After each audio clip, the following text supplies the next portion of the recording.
Voice of Tamil 24. நடிகர் ஜெயம் ரவி கடந்த September 9ஆம் தேதி தனது எக்ஸ் தள பக்கத்தில் நீண்டகால யோசனை மற்றும் பல பரிசீலனைக்கு பிறகு ஆர்த்தியுடனான எனது திருமண வாழ்விலிருந்து விலகுவது என மிகவும் கடினமான ஒரு முடிவை எடுத்துள்ளேன். இந்த முடிவு எளிதாக எடுக்கப்பட்டதல்ல. என்னை சார்ந்தவர்களின் நலனை கருத்தில் கொண்டும் அவர்களின் நல்வாழ்விற்காக எடுக்கப்பட்ட முடிவு என அறிக்கை வெளியிட்டிருந்தார்.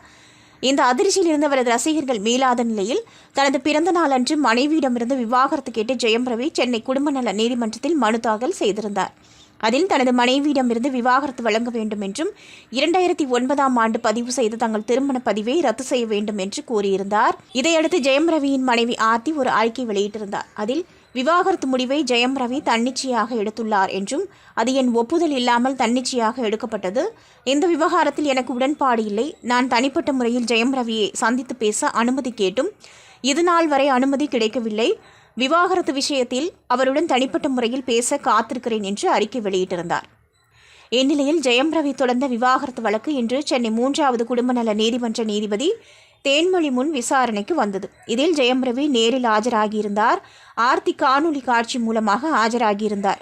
இருதரப்பு வாதத்தையும் கேட்ட நீதிபதி இருவருக்கும் இடையேயான பிரச்சினை தொடர்பாக குடும்ப நல நீதிமன்ற சமரச தீர்வு மையத்தின் மூலம் இன்றைய தினமே சந்தித்து பேச இருவருக்கும் நீதிபதி உத்தரவிட்டார்.